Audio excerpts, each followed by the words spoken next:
Hi hello ನಮಸ್ಕಾರ, ನಾನು ನಿಮ್ಮ black word. Welcome to my Instagram and YouTube channel. ವಿಷಯ ಏನಂದರೆ ಗುರು, ಎಲೆಕ್ಷನ್ ಇವತ್ತು. ಇವಾಗಲಾದರೂ ನೋಡಿ ಮಾಡಿ ವೋಟ್ ಮಾಡಿ. ದಯವಿಟ್ಟು ದುಡ್ಡಿಗೆ ನಿಮ್ಮ ವೋಟ್ನ ಮಾರ್ಕೋಬೇಡಿ. ಯಾರೂ ಸೂಕ್ತವಾದ ವ್ಯಕ್ತಿಯನ್ನು, ನಿಮಗೆ ಇಷ್ಟವಾದ ವ್ಯಕ್ತಿಯನ್ನು ಆಯ್ಕೆ ಮಾಡಿ. ಯಾಕಂದರೆ ಸಮಾಜ ಬದಲಾವಣೆ ಕೇಳುತ್ತೆ. ಬದಲಾವಣೆ ಮಾಡುವಂಥ ಒಬ್ಬ ವ್ಯಕ್ತಿಗೆ ಸೂಕ್ತವಾದ ಮತವನ್ನು ಹಾಕಿ ಅವನ್ನ ಆಯ್ಕೆ ಮಾಡಿ. ಬರ್ತಾರೆ ಗುರು, ದುಡ್ಡು ಕೊಡ್ತಾರೆ, ಹೋಗ್ತಾರೆ, ವೋಟ್ ಹಾಕಿ ಅಂತ ಹೇಳ್ಬಿಟ್ಟು ಹೋಗ್ತಾರೆ. ಮತ್ತೆ ನಮ್ಮನ್ನು ಬಕ್ರ ಮಾಡಿಬಿಡ್ತಾರೆ ಗುರು. ಇವತ್ತು ದುಡ್ಡು ತೊಗೊಂಡು ನಾವೇನಾದರೂ ವೋಟ್ ಹಾಕ್ಬಿಟ್ರೆ ನಾಳೆ ದಿನ ನಾವು ಹೋಗಿ ನಮ್ಮ ಪ್ರಾಬ್ಲಮ್ನ ಹೇಳ್ಕೊಳಕ್ಕಾಗೋದಿಲ್ಲ. ಅದಕ್ಕೆ ಆ ಸಮಸ್ಯೆಗಳು ಪರಿಹಾರ ಆಗೋದೂ ಇಲ್ಲ. ಅಂಬೇಡ್ಕರ್ ಅವರು ಇಷ್ಟೊಂದು ಕಷ್ಟಪಟ್ಟು ನಮಗೆ ಮತದಾನ ಹಕ್ಕನ್ನು ನೀಡಿದ್ದಾರೆ. ಯಾಕಂತಂದರೆ ನಾವು ಸೂಕ್ತವಾದ ವ್ಯಕ್ತಿಗಳನ್ನು ಆಯ್ಕೆ ಮಾಡಲಿ ಅನ್ನೋ ಒಂದು ಉದ್ದೇಶದಿಂದ. ಮತದಾನ ಮಾಡೋದು ನಮ್ಮೆಲ್ಲರ ಕರ್ತವ್ಯ ಕೂಡ ಹೌದು ಗುರು. ತಪ್ಪದೆ ವೋಟ್ ಮಾಡಿ ನಮ್ಮ ಮತದಾನದ ಹಕ್ಕನ್ನು ಚಲಾಯಿಸಿ. ಇವತ್ತು ಹಿಂಗೆ ನಾನು ಯಾರನ್ನೂ ಮೀಟ್ ಮಾಡೋಕ್ಕೆ ಹೋಗಿದ್ದೆ. ಅವ್ರು ನನಗೊಂದು ಮ್ಯಾಟ್ರನ್ನ ಹೇಳ್ತಾರೆ. ಏನಂತಂದರೆ, ಕಳೆದ ಬಾರಿ ಅವ್ರ ಊರಿನಲ್ಲಿ ಮತದಾನ ಬಹಿಷ್ಕಾರ ಅಂತ ಮಾಡಿರ್ತಾರೆ. ವಿಷಯ ಏನಂತಂದರೆ, ಕೋಲಾರ ತಾಲೂಕು ಮತ್ತು ಕೋಲಾರ ಜಿಲ್ಲೆ ಗಡಿ ಭಾಗದಲ್ಲಿ ಇರ್ತಕ್ಕಂತಹ ಒಂದು ಊರು ಮಲ್ಲಸಂದ್ರ ಅನ್ನೋ ಗ್ರಾಮ. ಆ ಗ್ರಾಮಕ್ಕೆ KCVಯಲ್ಲಿ ನೀರು ಬಿಟ್ಟಿಲ್ಲ ಅಂತ ಹೇಳಿ ಒಂದು ಕಂಪ್ಲೇಂಟನ್ನು ತೊಗೊಂಡೋಗಿ ಸಂಬಂಧಪಟ್ಟ ಅಧಿಕಾರಿಗಳು ಕೊಟ್ಟಿರ್ತಾರೆ.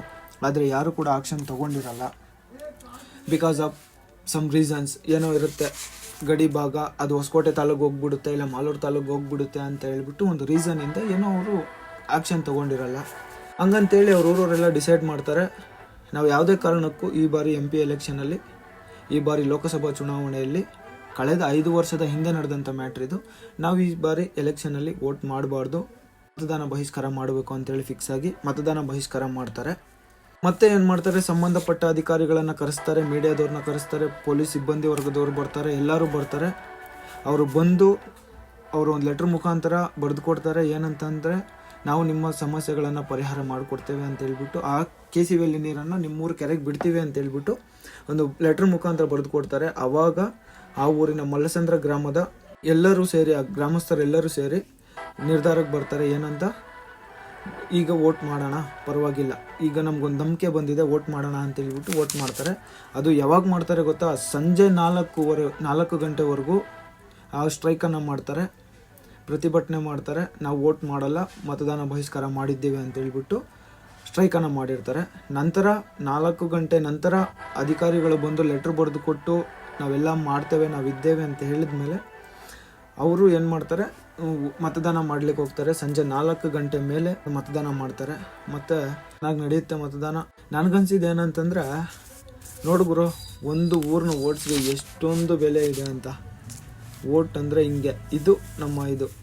ದಯವಿಟ್ಟು ಅದರಿಂದ ಹೇಳ್ತಾ ಇದ್ದೀನಿ, ಎಲ್ಲರೂ ದಯವಿಟ್ಟು ನಿಮ್ಮ ಮತದಾನದ ಹಕ್ಕನ್ನು ಬಾಬಾ ಸಾಹೇಬ್ ಅಂಬೇಡ್ಕರ್ ಅವರು ನಮಗೆ ಕೊಟ್ಟಿದ್ದಾರೆ. ಈ ನಮ್ಮ ಮತದಾನದ ಹಕ್ಕನ್ನು, ಇದು ನಮ್ಮ ಕರ್ತವ್ಯ ಕೂಡ ಹೌದು. ನಮ್ಮ ಸಂವಿಧಾನದಲ್ಲಿ ನಮ್ಮ ಮೂಲಭೂತ ಹಕ್ಕು ಮತ್ತು ಕರ್ತವ್ಯಗಳಲ್ಲಿ ನಮ್ಮ ಮತದಾನದ ಹಕ್ಕನ್ನು ಅಂತ ಒಂದು ಹಕ್ಕನ್ನು ಕೊಟ್ಟಿದ್ದಾರೆ.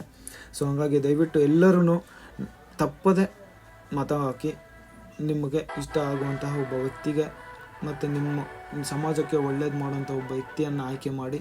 ಯಾರೂ ಬಕ್ರ ಆಗಬೇಡಿ, ದುಡ್ಡು ತೊಗೊಂಡು ಓಟ್ ಹಾಕಬೇಡಿ. ಅವರು ಕೊಡೋ ದುಡ್ಡಿಗೆ ನಿಮ್ಮ ಮತವನ್ನು ಮಾರ್ಕೊಳ್ಬೇಡಿ ದಯವಿಟ್ಟು. ಯಾಕಂತಂದರೆ, ಇವತ್ತೇನಾದರೂ ಅವ್ರು ಕೊಡೋ ದುಡ್ಡನ್ನು ತಗೊಂಡು ನಾವೇನಾದರೂ ಮತ ಹಾಕಿಬಿಟ್ರೆ ನಾಳೆ ದಿನ ಹೋಗಿ ನಾವು ಯಾವುದೇ ಸಮಸ್ಯೆಗಳನ್ನು ಅವ್ರ ಹತ್ರ ಮಾತಾಡೋಕ್ಕಾಗಲ್ಲ. ಹೋಗಪ್ಪ, ದುಡ್ಡು ಕೊಟ್ಟಿದ್ದೇವೆ, ವೋಟ್ ಹಾಕಿದ್ಯಾ ಅಂತ ಹೇಳ್ತಾರೆ. ಯಾವುದೇ ಸಮಸ್ಯೆಗಳು ಕೂಡ ಪರಿಹಾರ ಆಗೋದಿಲ್ಲ.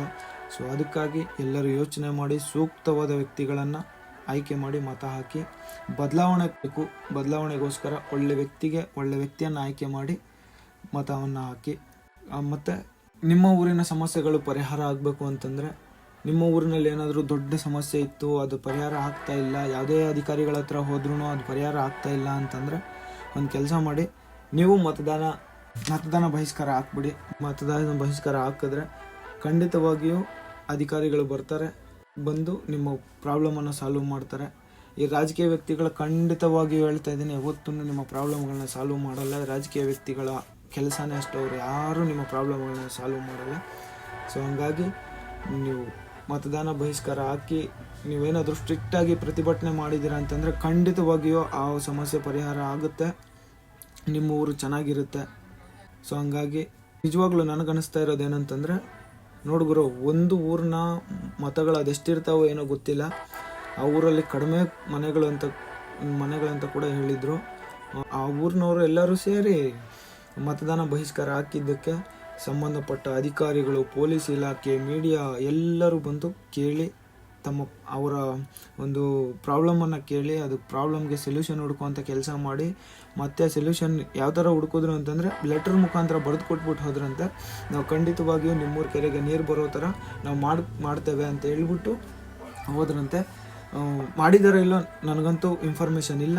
ನನಗೆ ಈ ಒಂದು ಮ್ಯಾಟ್ರ್ ನನ್ನ ಕಿವಿಗೆ ಬಿತ್ತು. ಸೊ ಹಂಗಾಗಿ ನಾನು ಮಾತಾಡಬೇಕನ್ನಿಸ್ತು, ನಾನು ಮಾತಾಡ್ತಾ ಇದ್ದೀನಿ.